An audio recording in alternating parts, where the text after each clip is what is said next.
Assalamu alaikum. You're watching Views and News, and I'm Faisal Rehman live from our Islamabad studios. Today we'll be talking about the economic impact of the floods of 2022. Now, the figures that the government has so far issued, according to Ehsaan Iqbal Saab, the overall damage so far, it's been calculated around $10 billion. But it seems that this disaster is much bigger as compared to 2010. I still remember, even in those days, the basic estimate was around $40 billion plus dollars I'm talking about. But later on, when the aid poured in and later on the rehabilitation and reconstruction process started, we got to know that it's around $15 billion. Now, looking at the magnitude of the current disaster, definitely it is going to be much higher than what the government is anticipating so far. Look at the destruction as far as infrastructure is concerned. Look at the amount of bridges that have been washed away. Look at the road infrastructure that has been destroyed. It's unbelievable to even see and look at those visuals coming in from KP or from Sindh. Entire villages, entire districts are underwater. And it is going to take at least 2 months if the water goes into the sea and everything is cleared. Certain districts like Badeen, Hyderabad, Sakhar, you talk about Punjab, DG Khan, you talk about DI Khan, Sawat, Shangla, Nashera, Charsada, you name it, and a lot of damage has occurred there.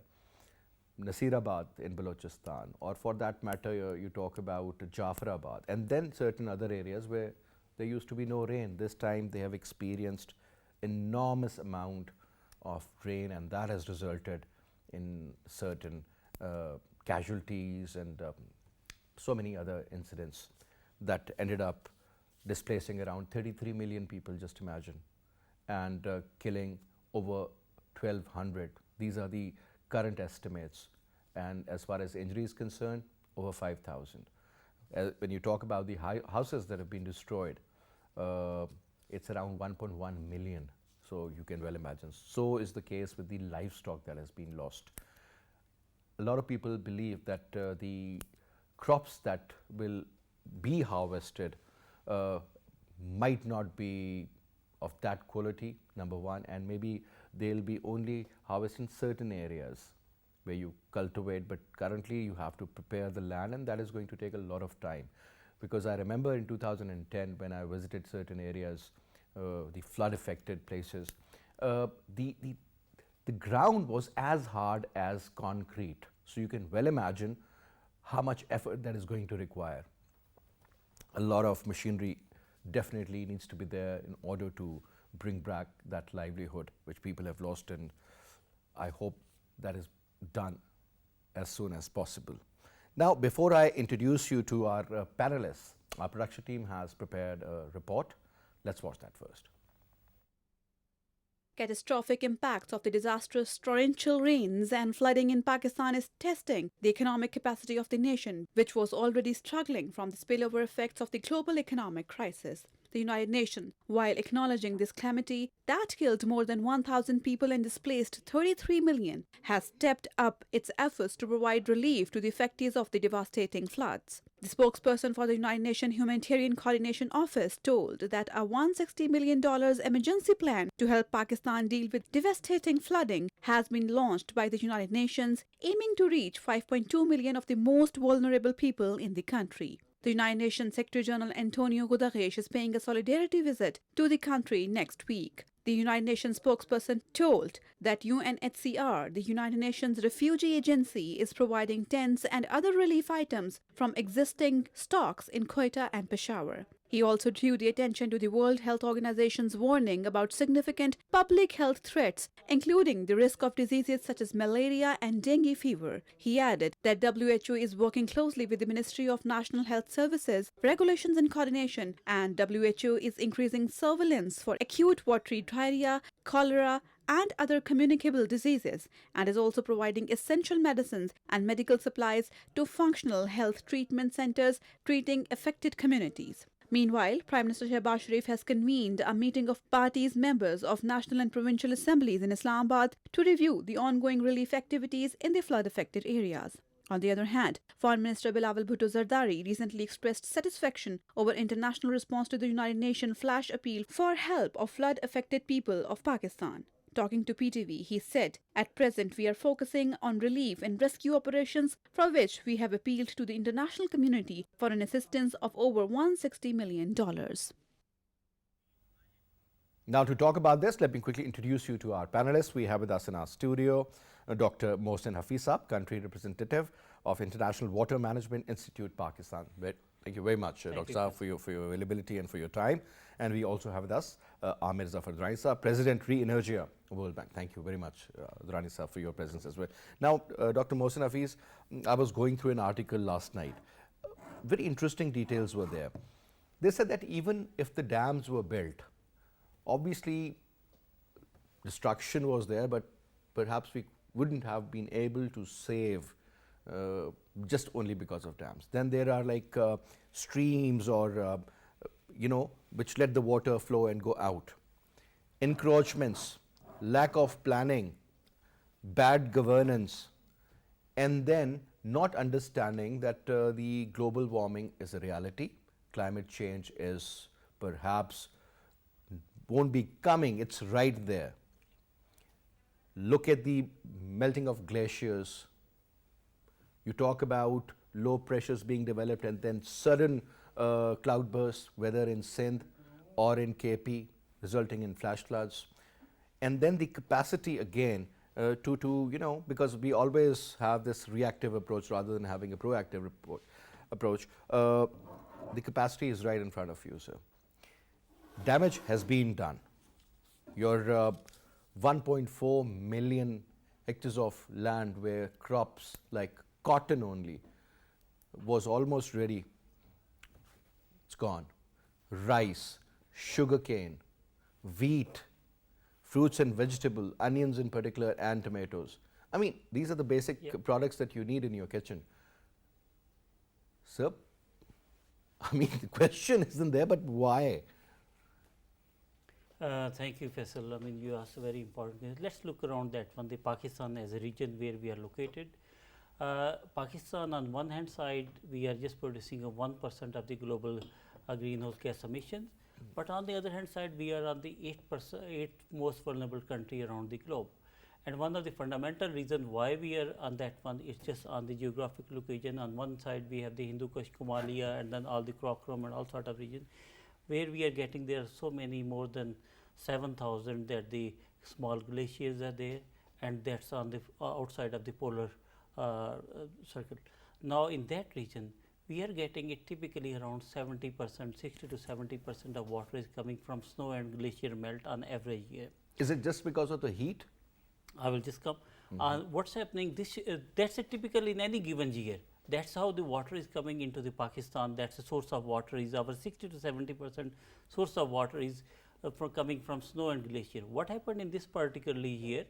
This year we had it unprecedented summer in March, April, May. We were talking about around that 45, 50 degrees Celsius and all sort of thing. There wasn't any spring, it was winter and straight away into summer. Winter to summer. And then that's where the thing that then those has impacted on the whole area. Normally on this year, even back in April, May, in May, the Pakistan Meteorological Department predicted that there will be more rainfall is coming, abnormal rainfall. But no one was thinking about that kind of unprecedented rainfall will be happening there. If you look around the global models prediction and the IPCC International Panel of Climate Change, their prediction is report came in September 21 and in February 2022. They were talking about the two examples. They are saying it there will be heat waves, there will be more confidence on that one due to human induced interaction, and part of the South Asia region will be severely impacted. At the same time, there will be heavy precipitation. So, in one particular year, in any given year, Pakistan becomes a glaring example due to the climate change. On one hand side, we have a heat wave, and then everyone was crying about the water availability, and then we have the other way around. Then what we have done it, I think that as a country, we are always thinking about the small ad hoc approaches. We are not thinking about the system level, about how much is the water sources availability, how the things are connected, because we cannot leave it isolated, but we are very weak in terms of the disaster relevant water security, and that's where we are very weak. And what we need to do, we need to think about that one, how much water is coming in, and yes, the dams will be reducing that one, but as you have mentioned, the other factors are there: encroachment, poor planning. And then when we are thinking about small areas and not looking around the big picture, because when the things are happening in the northern part of this Pakistan, that as the water is flowing down to the south part of that one, that's all these things are interconnected. And this year the abnormality was there. One was a river, that the river exceeded, and then there was so many houses, the settlement and those things were constructed on the river path, as well as the second thing is flash flooding. And then the flash flooding in the hill torrents region, that's created another havoc. That's what we witnessed in Swat River, right? In yes, and also in the part of the DG Khan, that was the hill torrent. The rainfall happened in that the Koh Salman region, and then that led towards the flash flooding, and that sort But there's river on one side, mountains on the other. yeah, and then So you become a sandwich. yeah, and on the, yeah, you become a sandwich. And then if we go to the Sindh downstream, there where the fundamental problem is we don't have a proper drainage system. And in Sindh, typically that the water is bit higher, that one, due to that all those bigger factors there, and the left bank outfall drain is not functioning properly.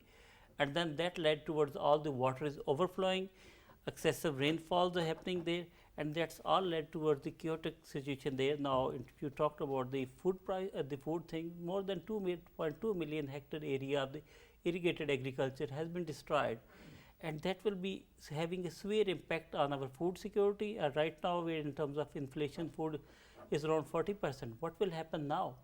And from where we are getting So the effects are right around the corner, rather in certain, like look at the prices of tomato and onions. They have multiplied 4-5 times. yeah, and now we are just thinking about, that's where we are dealing at the moment. But in what about the typically the wheat crop is grown in first week of October all across Pakistan. Are we prepared for the wheat one? If we are not, if we will not be able to plant the wheat So crop, we already need to import 4 million tons, right? Yes. Look at the prices. yeah, And because of this Ukrainian and Russian war, the grain price has gone up as well. Maize, you talk about barley, or you talk about wheat, it's right in front of you. yeah. And I think as a Pakistan, as a country, what we need to think about, we are just, we cannot deal everything by ourselves, but we need to improve our governance, we need to have a better planning, how to win. And in terms of systematic, looking around that the water system is directly linking with the food system, and as well as also They're all interlinked. all these things that there water, food, energy, and how these nexus are playing a role. And that's where we really need to work around on that one. And because in climate change has a directly impact in Pakistan, it's the water. Either we are facing the 9 months, we are crying that when we don't have a water because we have Drought 30 days or, of flooding or or flooding, nothing in between. Nothing. Because there's no planning. Now, Durrani Saab, a couple of points here, sir. The economic impact. Obviously, I was having a word with a few of the economists yesterday and the day before that, and some of them believe that there could be a negative growth in agriculture sector. Secondly, sir, looking at the current situation where we are practically begging for $1 billion and so, and then on top, now look at the infrastructure damage, because it is not going to be clear in a week's time or 2 weeks' time or a month's time. This is going to take years. What is going to happen now? Well, thank you very much, Faisal. So, first let me just say that the human displacement, 20, 30 million people that have been displaced, that is the central problem right now. It's not the money, it's not the amount of damage, it's not the amount of food that's been lost or standing crops that we not, it's the human displacement. Within the human displacement, which is an economic issue, half of them are women, and if you add to that, women younger, and stats tell us that at least 10 to 20% of them are pregnant. If they are pregnant, then, and obviously young girls are living, the whole problem with trafficking that's already being reported.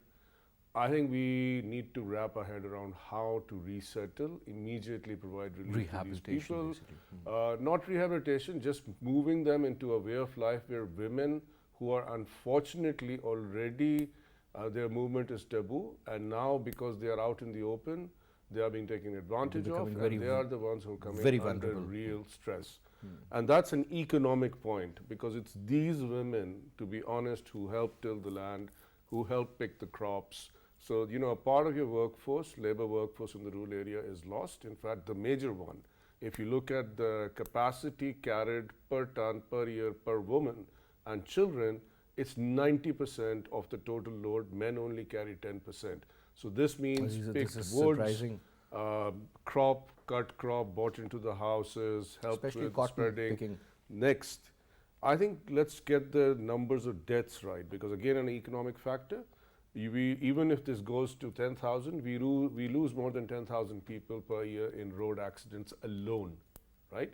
I'm not saying it's not a big disaster, but having gone through the earthquake, being part of the effort there, the relief, reconstruction, having been here into the 2010 flood, on GT Road, seeing Kabul come all the way across GT. I mean, I we've remember, been you this couldn't before. even imagine where the banks were. It was all like So- a lake. So let's say the estimate this time is $20 billion, right? $20 billion at our current GDP is less than 2%, okay? Three SOEs, Pakistan Railways, PIA, and I won't name the third one, collectively lose 6% of GDP every year, okay? So are we going to talk about, oh my God, let's beg for money? Or are we going to say, let's shut these bloody SOEs and actually save that money this year and invest it in where we need it internally? Because it's dollar. Set your priorities right. Set your priorities right. Next, if you look at opportunities, most of the damage in riverbeds and in river surrounding communities, and let me sort of contextualize that. So as gentleman said, we have 60% snow-fed rivers. So it means, let's say, aggregate of the basin is about 60 to 70%. The rest of it has to come from the catchment. The catchment swelled this time because there was abnormal rainfall. The second thing we need to remember is, again, there is a boundary of Kirthar between Balochistan and Sindh. So Sindh, as you rightly said, we have two flatlands, sheet floods, hill torrents, galore, right? Now, let's stop there and actually start thinking of the opportunities this is going to, and I'm now going to answer the economic question. So the economic question is that in this water, food, energy nexus, let's look at what happened in the floods in 2010, because from there we can get our best bearing. Because if you look at the area covered in that flood, yes, this time the sheet flooding in Balochistan and Sindh was higher because rains were higher. But in that era, the rains in the north were higher. So yes, we did not have the the west of Kirthar issues in Balochistan. We did not have Sindh as much in a problem as Dr. Sahab has explained. So let's now think, where are we going with this? So if you look at post-2010, our economy grew unprecedented in the year following the floods. Why does this happen? Like war, like any shock to the system, this brings about a massive reconstruction spending. So that's the second part, is this brings about a massive amount of informal wealth pouring into the formal circle.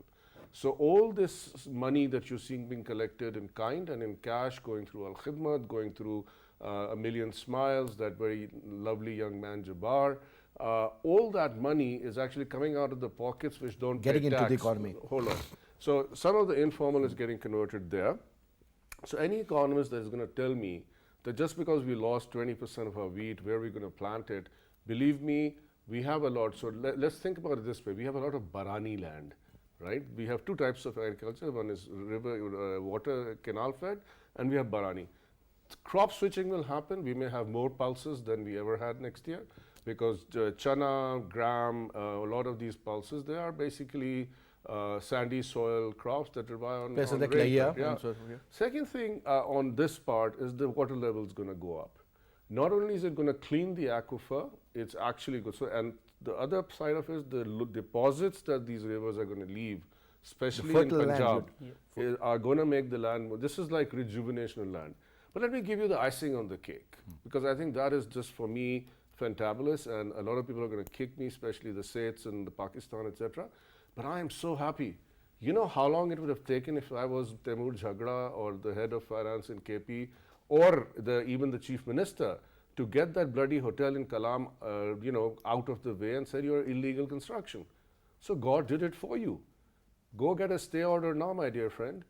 So, I am fundamentally, the inside Pakistani of me is very happy. It's crying for the people who have lost their homes, but I'm very happy that a lot of the destruction has happened for clearing the mess in the way of nature. I mean, the river makes its own way, and it has. Nature makes it. Nature. Now, so, couple of points. For example, if there is a place, it's a flat land somewhere in Sindh or somewhere in southern Punjab, where people are experiencing that, let's say, there's 4 feet of water. So, how long will it take to get absorbed by the land and go down or get cleared? Number one. And secondly, sir, how long does it take? For example, there are wells, because right now we are hearing that there is an acute shortage of clean drinking water. Normally, people in the villages, the main source is the well. So, sir, if water recedes, how long will it take for that well to end up having clean drinkable water? Okay, there are 2 questions which you asked. The first question is depends on the soil, because the God has given, that the soil formation is that one. Somewhere if it is a sandy soil, it will absorb very quickly. And second thing is, it depends on the below the surface, where the water table is standing. Let's take the example of Punjab. In Punjab, typically the groundwater is around 100 foot. When we are talking about southern Punjab and everything, 80 to 100 foot. And what about Potoha region, this particular belt? In Potoha region, it varies from region to region. It's bit hard to pinpoint that. Okay, it varies from even one area. So let's say 100 to 150 feet. But then when we go into the Sindh, the water table is quite shallow. Okay. And then much compared to that, the Punjab and all sort of thing, and that's where the waterlogging problems are already there. If that soil is particularly that there is a waterlogged area, their water is already below the surface, the root zone, that's where it will take a much longer time, because the water need to either evaporate, or it need to seep down, or it need to move. There are the 3 ways. And if we don't have a proper drainage system, water is not moving. Unfortunately, we don't have it. Now, in terms of this, the water going down, it could go to certain level, but depends on the water and everything there. So, can it lead to waterlogging and salinity? Yeah, it could contribute in the area which are marginalized, but not in case of Punjab. We are fortunate enough in that one, but in Sindh there are pockets of the area where there is already waterlogging. Let's take the example of the coastal area. There is already water there, and now that will be adding on that one. That's one thing. The other thing which you talked about, that one, the water. That water will serve as a basically a source of, the revival of the groundwater. Typically, what will happen if you look around the historical way, that the water is seeping into the ground. We used to have a dongi ground, we used to have the parks, we used to have small lakes, and we used to have wells, Persian wells, and all those sort of things. Now the water will definitely recharge that one into the ground, and that will be supplemented, and that more water will be available, like Durrani sir was mentioning about that one, but it will depend on the soil formation. Okay. And the second thing is what we called it nature-based solution. What that means, the God has given us a rainfall, and then that's what the water is. If we, instead of water is going down into the coastal area, there is having all kind of damages and everything, why don't we build some kind of the injection wells, some kind of the wells, and those sort of the things are there, where we are artificially injecting the groundwater into the groundwater, and then we could get the water whenever is needed, whether for irrigation purposes or for the domestic purposes. Taking the example of Islamabad, Islamabad is having around 1 meter every day, every year the water table is falling. That's happening in most of the major cities. Now the abundant rainfall will definitely contribute into that one, augmenting the groundwater supply. How long that will last, again, we need to take this one as a blessing and then as a positive, so that we could develop a bit more on that one, that we have sustainable operation, management of the groundwater. But again, it depends on that one, whether we are the wastewater which is going into we are injecting into the groundwater, because we don't have any proper wastewater treatment thing. In Pakistan, there is less than 1% of the water is treated, and that's also we are injecting into the groundwater. How these things will be playing roles? So it's on one hand side, it's a blessing, but I think there is bigger thing is we need to think about system level and how we could plan, learn the lesson from this flood and have a better So that's what we said even in 2010 that we should learn. We didn't learn. Yeah, that's the problem, because we are working on that one again on the ad hoc approaches. We need to think about the long-term planning, short-term, mid-term and long-term planning, and again we need to look around the evidence-based information, how that's playing a role. If we talk about the ADB has a report on the in 2020 on the Asian Water Data Outlook, where they are looking around all the Asian countries, and Pakistan is below basically number 3 from the bottom. And that's where we are already weak on the rural water security, urban water security, economic water security, environmental, and as well So as water security is part of your national security policy now. Yeah, and that's Food security, water security, and now climate change as well. Yeah, and that's why all these things need to be linking it together. I think as a country, we need to think about not on ad hoc approaches, but think about long-term, holistic system level approach. How one part of the area is connected with the other one. And now there are the satellite images, there are the better ways on that one, getting the information, thinking about that one. As an organization, we are working around various issues in part of KP, under the USAID project, in part of the FCDO, in part of Punjab, how to improve the water governance. Because Pakistan is a country where we don't have a water scarcity, but we have a mismanagement of water. And that's fundamental reason is we have a poor water governance. Each institute is water working in stealing, plus on top, Yeah. sir, another issue is about the wastage. And we do not even know yet how much water is needed for a certain crop and for how long. So Yep, that becomes another problem. I That's- think awareness is something which we really need to emphasize on now.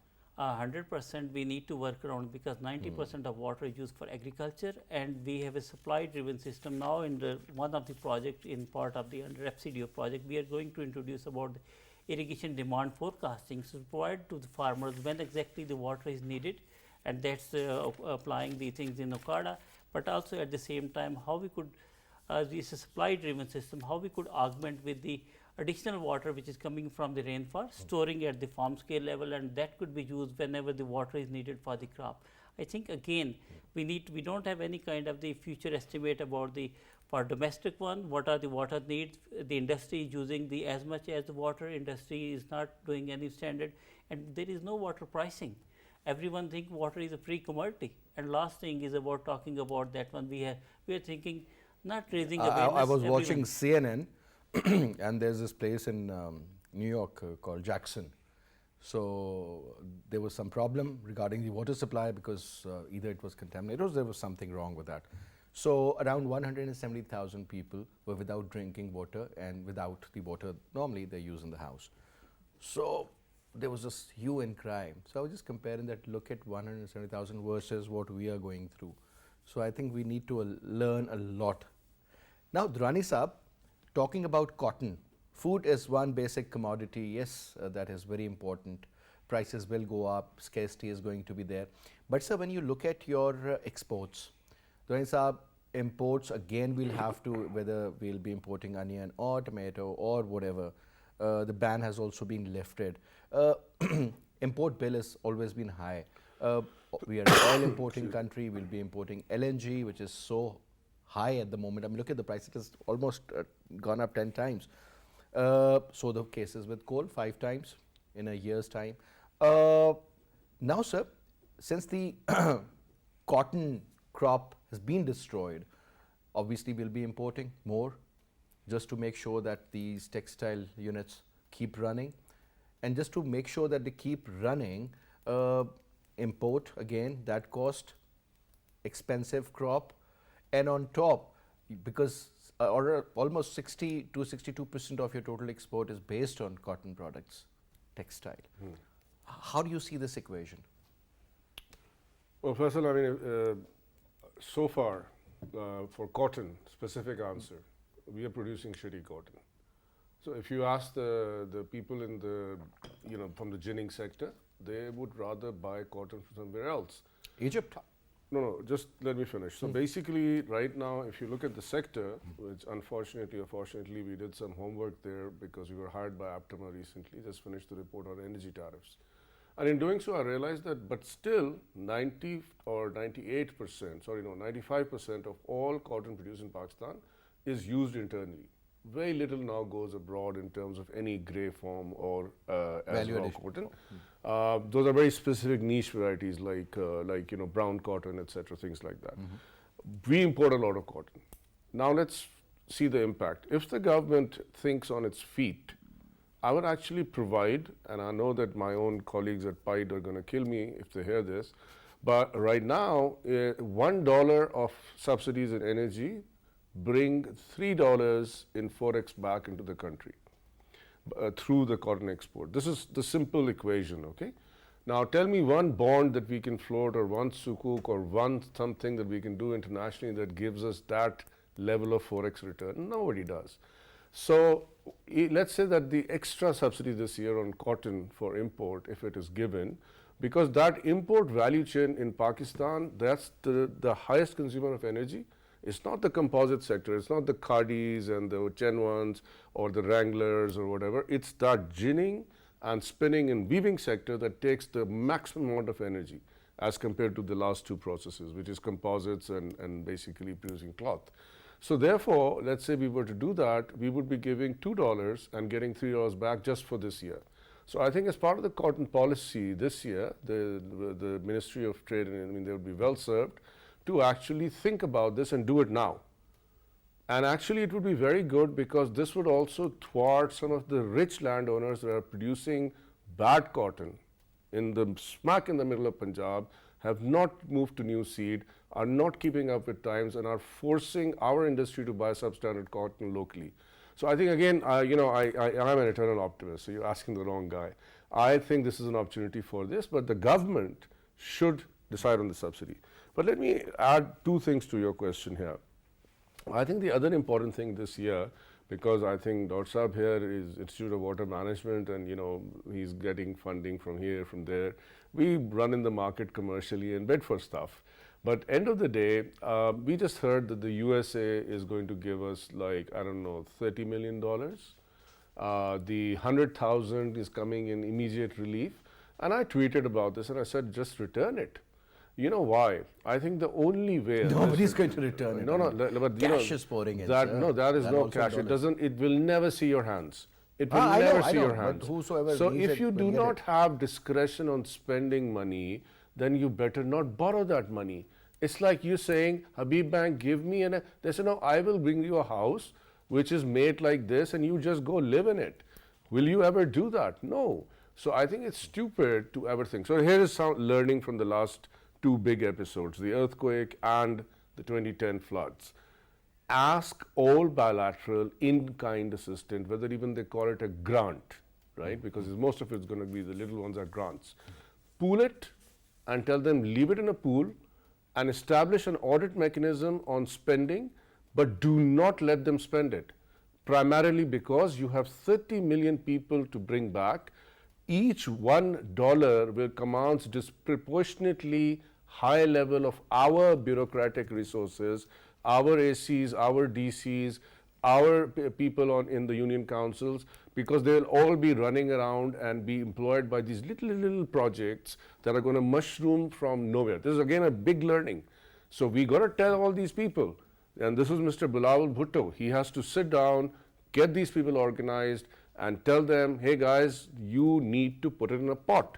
Whatever auditing account principles, whatever fiduciary safeguards, environmental ESG principles, we will establish that in a pot of money. Somebody wants to give me $30 million, Amer, Durrani and Sir will give him $10. Everything goes into that pool. There's going to be no earmarking, no earmarking. There's a very important thing to remember. You are not going to specify where I'm going to spend this money, which part of the expenses. As long as they are audited, give us a negative list. You can't buy nuclear weapons, you can't do this. But the positive list is everything that is flood, right? Let us deal with that money. That's number one. Number two, and I think this is important, when Sir said that, it's this whole thing about lining, drainage, everything, I think another thing, it's time to bring all the donors back, and I am retired from the World Bank, so, and I'm telling you this because, we all realize this. We need to call all of them back and say, you have to pay penance. You know why? All this lining the canals, lining this, I'll give you a small example. We just conducted an audit of an EU project called Brace in Balochistan. they actually lined the water, so what the, the water resource that is coming, and basically it's a small, what do you call it, drainage channel, right? Okay. And if you see the picture 2 years before, there are trees growing around the drainage channel, there are date palms, etc., etc. But now, when we went there, they have piped it, it's barren. So guess what's happening? Just to ensure equity of distribution, not looking at methodology rightly, they produce these lined canals, they are producing these, LBOD mentioned, neither the tidal exchange works, which is, the desalination part, neither does the actual, the salinity thing cleaning, and nor does it any complementary function, which is it should also be draining, right? It's not big enough to actually drain.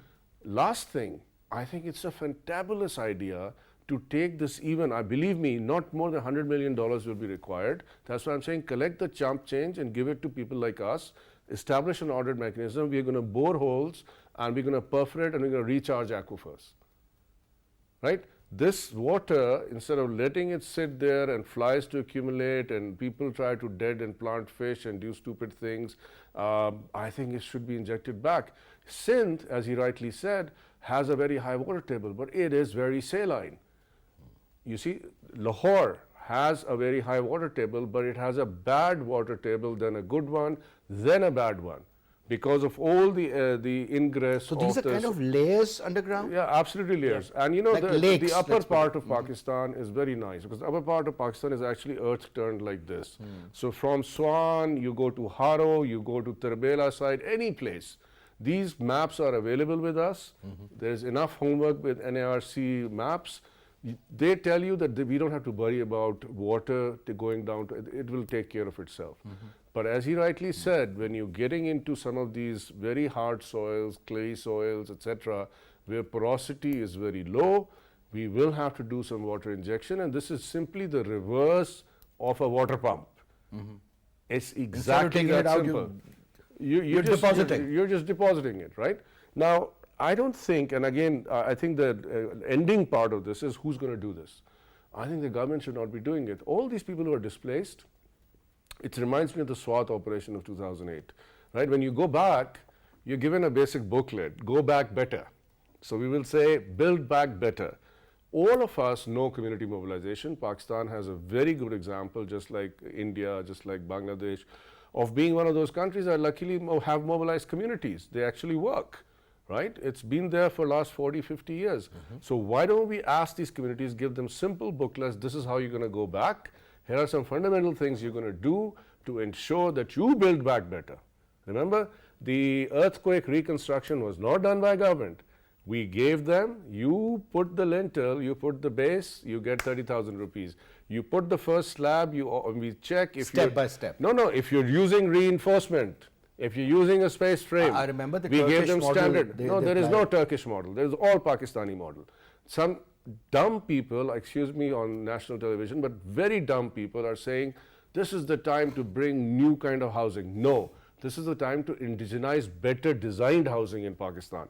We have to not give these contracts to large contractors. We have to give it back to the people. Find a mechanism to pay the people to build back better. This is the learning from 2005. This is the learning from 2010. So I apologize for the kind of, as we say, boisterousness, if that you can call it. But I think these are very important things. Sir, I was just wondering the other day that, so many boulders in the river, and then on top of that, look at the speed of the water. It's just like flowing like anything. And then the murky water versus the clean water. Now the point is that what about the fish in those rivers?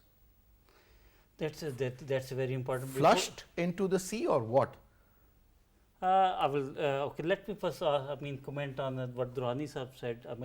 I will say I had the opportunity to work in Australia, and then we only go for the canal or river lining only in the part of half a kilometer where that's going into the saline aquifer. What we have done in Pakistan, that's the biggest damage is, we had natural system, and we tried to put it on the lining, brick lining and everything. That was good from the World Bank or Asian Development Bank on lot of money loan and everything. We should take them to court. Yeah. But then that destroyed the ecosystem. When we are talking about that the whole system approach, that's where the thing need to be done. Now the thing which you talked about, the okay, then when the rainwater is coming on a part of the northern area, yes, it was boulders and all those things are coming with a heavy speed, and then there is high velocity, and that one that has a huge damage, and then the catastrophe and everything when that strike to the natural infrastructure and everything. But when we are looking around in the part of the Indus Basin, we have a world contiguous irrigation system, and where the water is coming it, and basically it's a dam, from a dam to the headworks, and then from headwork linking the eastern river to the western river, link canals and all sort of things there. I think that there will be some damages to the fish, but in terms of not all the way, it's not a natural system where all the fish is going down to the stream. It's just a kind like of. For example, what about the fish, like the trout? Let's talk about that. They don't move from the early top of the river, no.